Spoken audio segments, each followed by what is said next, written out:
राजा खड़क सिंह को कद्दू बहुत पसंद था। वो रोज सुबह कद्दू का सूप पीता था। एक बार सुबह का समय था। अचानक राजा जोर से चिल्लाया, मेरा कद्दू का सूप कहाँ है? जब तुम्हें पता है कि मुझे सुबह आँख खुलने के साथ अपने सामने कद्दू का सूप चाहिए होता है, तो रोज इसे लाने में देर क्यों होती है? न जाने राजा का ये कद्दू प्रेम हमें कहाँ ले जाएगा। मैंने कौन से ऐसे पाप किए थे जो मुझे कद्दू प्रेमी पति मिला। रानी राजा से बहुत प्यार करती थी, लेकिन वो राजा के कद्दू प्रेम से बहुत परेशान थी। राज्य में दूसरी सब्जी देखने को भी न मिलती थी। राजा ने सैनिकों को आदेश दिया हुआ था, याद रहे, राज्य में सिर्फ कद्दू की खेती करने की अनुमति है। अगर कोई कद्दू के सिवा किसी और चीज की खेती करेगा तो उसे राज्य से निकाल दिया जाएगा और उसके सारे खेत हमारे खेतों में मिला लिए जाएंगे। अब तो राज्य में हर तरफ कद्दू ही कद्दू दिखने लगे और फिर राजा का जुनून इतना बढ़ गया कि उसने अपने राज्य के शाही मिस्त्री को बुलवाकर आदेश दिया, हमारा नया राजमहल बनाया जाए जिसका आकार कद्दू की तरह हो, रंग रोगन सब कुछ कद्दू की तरह ही हो। महल में जितनी भी चीज हैं, वो सब कद्दू के आकार और रंग जैसी होनी चाहिए। इतना ही नहीं, सनकी राजा ने प्रजा के कपड़ों पर भी कद्दू बनाने का आदेश दे दिया। राज्य में अरे भाई, ये हमारा कद्दू राजा, अरे मतलब कद्दू प्रेमी राजा, इसने तो सारी प्रजा के नाक में दम कर रखा है।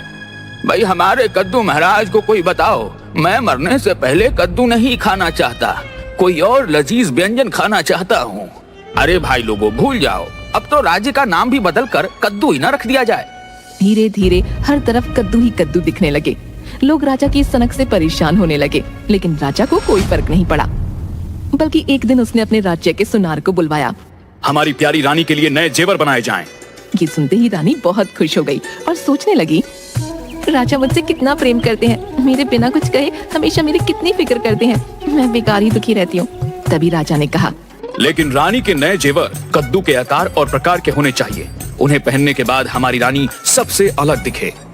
ये सुनकर रानी को बड़ा गुस्सा आया। वो मन में बोली, इन्हें एक कद्दू से ही शादी कर लेनी चाहिए थी। कद्दू खा खा कर मन नहीं भरा तो राजमहल कद्दू के आकार का बनवा दिया, कपड़े कद्दू के प्रिंट के बनवा दिए और तो और अब जेवर भी कद्दू जैसे बनवा रहे हैं। अब तो सिर्फ मैं ही बची हूँ। क्या पता कुछ समय में राजा ये भी आदेश दे दे कि हमारी रानी को कद्दू बना दो। रानी को बहुत गुस्सा आया। सुबह के नाश्ते से लेकर रात के खाने तक कद्दू की बनी चीजें परोसी जाती हैं।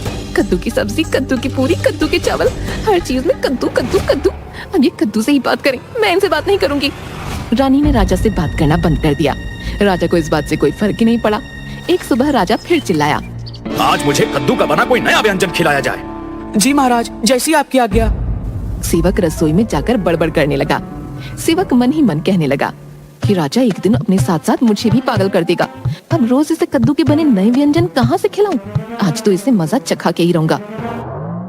महाराज, आज मैं आपके लिए कद्दू से बना बिल्कुल नया और बहुत ही स्वादिष्ट पकवान पेश किया है। आप इसे खाएं और बताएं। राजा व्यंजन को मुंह में डालकर मुस्कुराते हुए पूछता है, सेवक, तुमने ये क्या बनाया है? महाराज, ये कद्दू आपके लिए विशेष तौर पर मैं विदेश से मंगाया था। यह एक विदेशी कद्दू का सूप है, आपको जरूर पसंद आएगा। बेशक, हाँ हाँ, ये बहुत स्वादिष्ट है। तो मेरा इनाम महाराज। राजा अपनी एक अंगूठी उतार कर सेवक को दे देता है और कहता है, हम बहुत प्रसन्न हुए। आज से तुम शाही रसोइये के प्रमुख बनाए जाते हो। रसोई घर में दूसरा सेवक रसोइये से पूछता है, तुमने कब विदेश से कद्दू मंगाई? हमने तो ना पकाते देखा ना काटते। ये कोई विदेशी कद्दू नहीं है। आज मैंने महाराज को करेले का सूप पिलाया है। दूसरी तरफ महाराज भी सोच रहे थे, कद्दू का स्वाद कुछ करेले जैसा था, लेकिन कद्दू तो कद्दू है, मुझे हर हाल में पसंद है। रानी मैथिली की खिड़की पर रोज एक तोता आता था और रानी उसे कुछ न कुछ खाने को देती। पर उस दिन जब तोता खिड़की पर आया तो रानी ने उसकी तरफ नहीं देखा और न ही उसे कुछ खाने को दिया। तोते ने आवाज लगाई, रानी, मेरी प्यारी रानी, आज मुझे कुछ नहीं दोगी? लेकिन रानी ने कोई उत्तर नहीं दिया। तोता उदास होकर चला गया।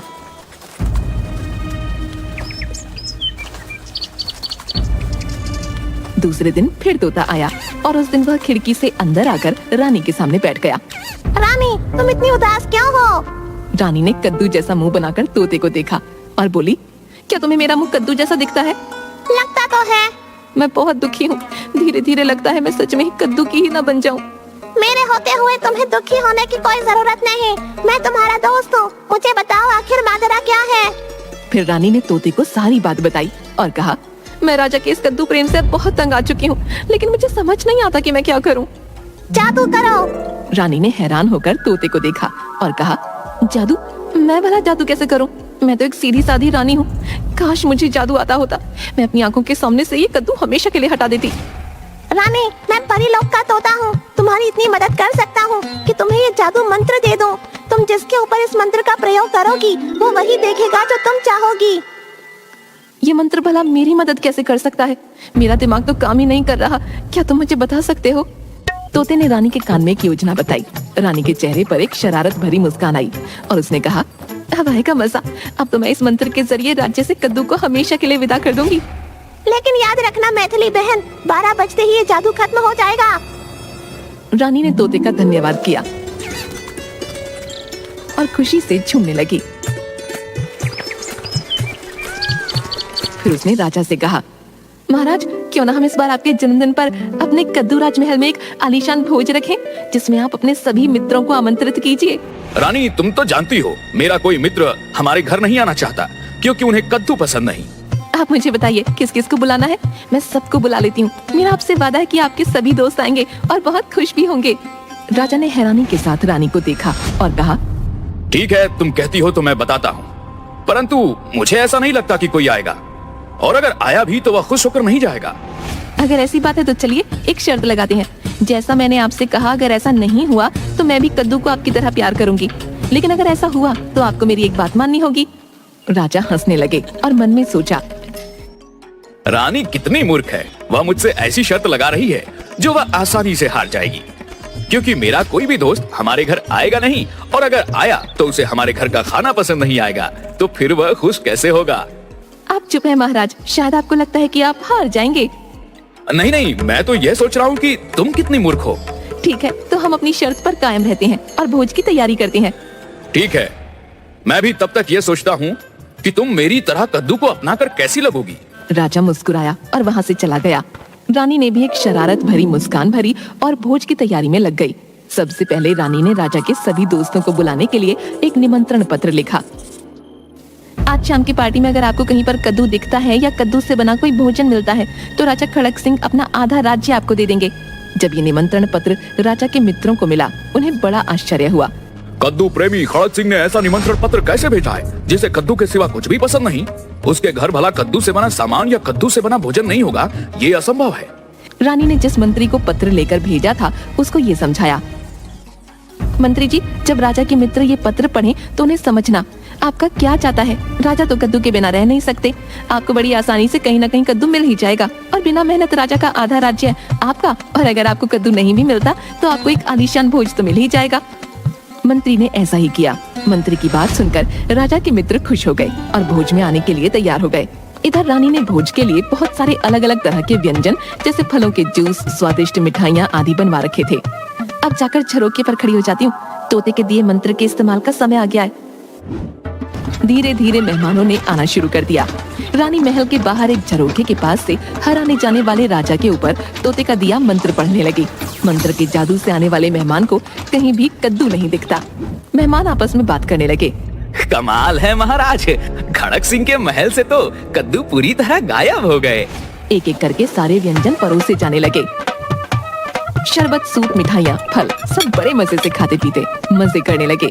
ये सब देखकर कद्दू प्रेमी राजा को बड़ी हैरानी हुई, क्योंकि राजा को हर तरफ तो कद्दू ही कद्दू दिख रहा था। वाह वाह, ये तो रानी ने कमाल कर दिखाया, लेकिन मुझे ये सब स्वप्न लग रहा है। यह कद्दू का बना सूप, यह कद्दू का जूस, कद्दू की बनी मिठाइयाँ, यह सब खा पी के भी यह इतने खुश हैं। इन्हें क्या हो गया है? राजा को कुछ समझ नहीं आ रहा था और रानी भी खुशी खुशी मेहमानों की आव भगत में लगी हुई थी। सब मजे कर रहे थे, खुशी से नाच रहे थे। तभी रानी की नजर घड़ी पर गई। ओहो, ये क्या हो गया? 12 बजने में तो सिर्फ कुछ ही समय बाकी है और 12 बजे के बाद मेरा जादू गायब हो जाएगा। मुझे कैसे भी इन सबको 12 बजे के पहले यहाँ से भेजना होगा। राज्य में एक भयंकर राक्षस ने धावा बोल दिया है। उसे खाए पिए राजा बहुत पसंद है।